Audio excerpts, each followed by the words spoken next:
Greetings YouTube, AlanLube, back with another video. 2 videos, 2 days in a row. When's the last time I've done that?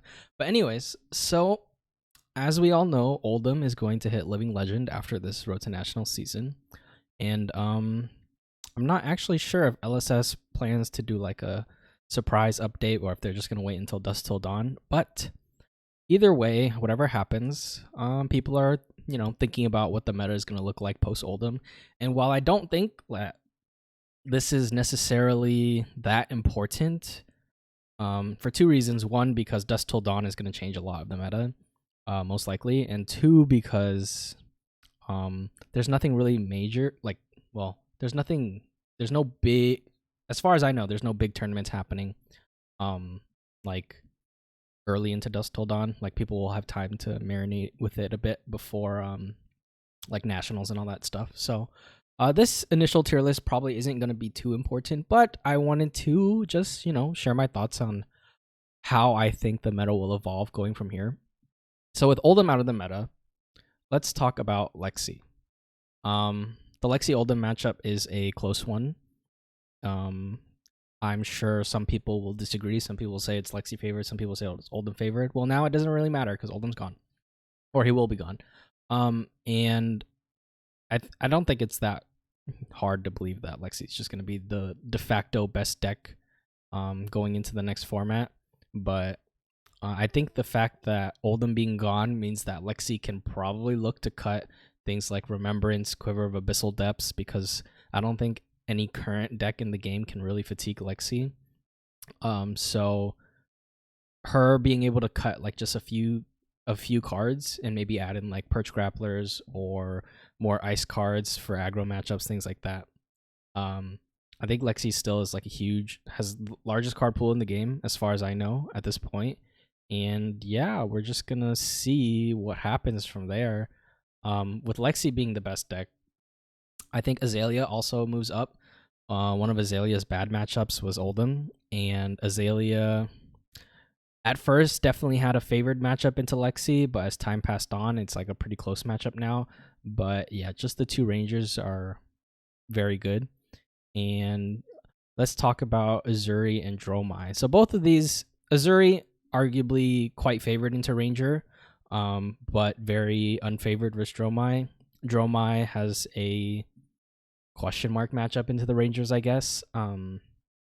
She can definitely win those matchups, but and with no Oldhim to kind of like force her to build a certain way, we may see like Dromai also be really popular now, but I'm not too sure. Like for example, like the ninjas are definitely in consideration, right? You have Kadachi Fi, you have Katsu.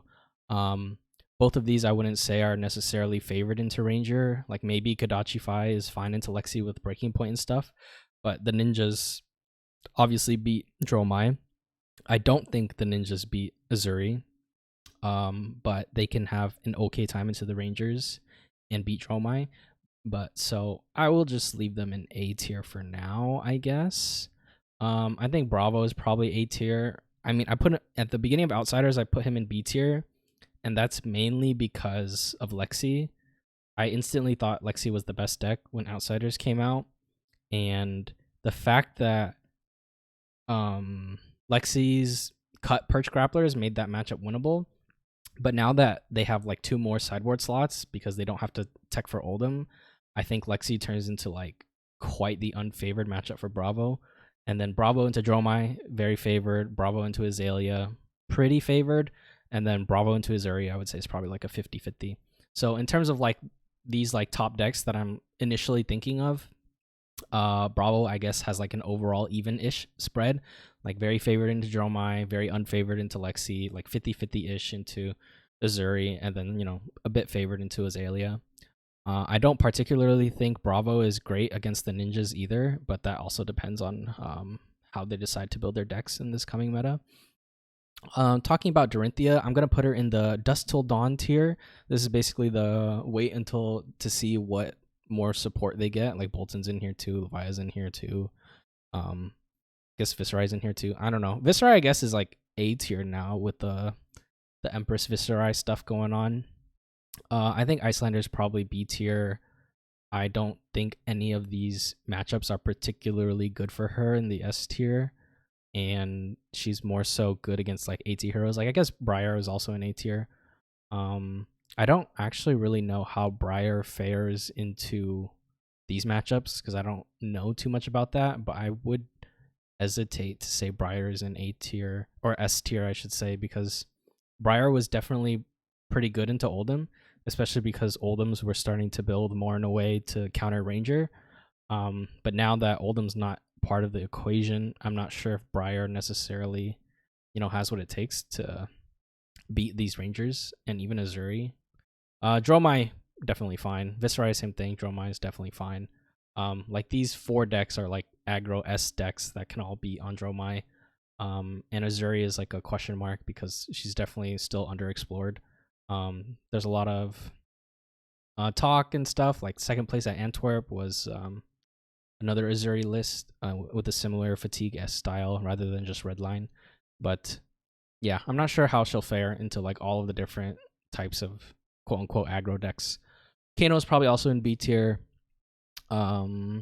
He's not great into Dromai. Azuri, I actually have no idea. I imagine Azuri might be fine, but maybe not because she has so many Arsenal disruption effects. And then Lexi and Azalea, I don't think Kano can probably keep up with.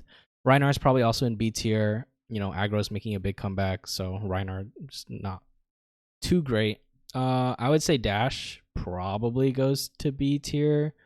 Like you can boost versus all of these decks, which is definitely possible, but I just don't imagine she has the greatest boost plan or the greatest aggro plan compared to these other heroes, just because with Oldhim being out of the meta, like the pistol package is like less of a strength and more of just something that's there. And then Arachne and Riptide, I guess I would put in question mark because not many people play them. I haven't seen much success with them, so question mark tier for me. So looking at this list, I am thinking about like what I would change. Like would Katsu be an S tier? I'm not sure. I don't necessarily think Katsu beats the Rangers. Katsu beats Dromai probably. Azuri is a question mark. Fi, same thing. Doesn't necessarily beat the Rangers. Beats Dromai. Not necessarily Azuri. Bravo, I already talked about. He'll probably be okay. Briar, honestly, kind of the same situation as the 2 ninjas. So it'll be interesting because I feel like Dromai's success is largely dependent on if it's a super Ranger heavy meta compared to like these other aggro decks. Because once Oldhim is gone, there's definitely going to be a lot of like Katsu, Fi mainly Katsu and Fi players that were sort of being gatekept by Oldhim coming back into the meta. So if ninja players rise, then Dromai moves down a bit, but I don't really think anything's gonna necessarily dethrone the Rangers per se. I'm not even sure how I would completely order this. Maybe Azuri's like second. I don't know.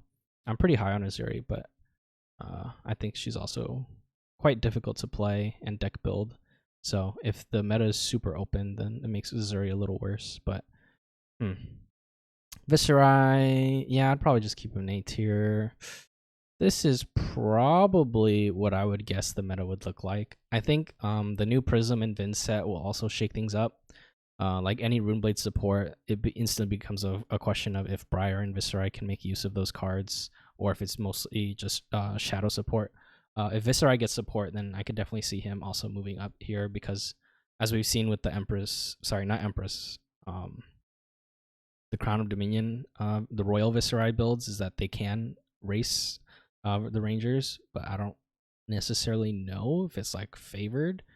And Oldhim not being a part of the meta makes it so that these Runeblades, in my opinion, are a little worse because as Oldhim became more popular in this meta to counter Rangers, Runeblade saw a bit of a rise up in order to counter Oldhim, who is running like less ice cards and things like that.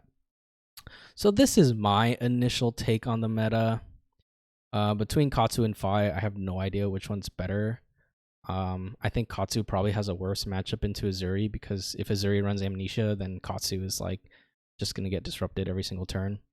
Probably these ninjas at the bottom of A, maybe. This, maybe Dash can go up here. Icelander, Kano. Yeah, so if it's going to be a ton of Runeblade and ninjas, then Icelander can somewhat make a comeback. But if Rangers are still like the prevalent aggro deck, then Icelander's not going to have a great time. Dory, I think probably will have a lot of potential too. Bolton, I hope he gets some support. And then Levia or Levia, probably not going to be great until like a full Savage Land set comes out with full brute support. So yeah, this is my quick little tier list. I didn't really plan any of this. I kind of just went off the dome to see what I would think will happen initially post Oldhim, but the meta will shake up very quickly after that, so it's not like this tier list really matters that much. Just wanted to do a quick little video because why not? And yeah, that's all for me. Thanks for watching. Like, subscribe, all that good stuff. Tell me why I'm stupid. If you skip to the end of the tier list just to see where I put everything, then yeah, here's what you get. Thanks. Bye-bye.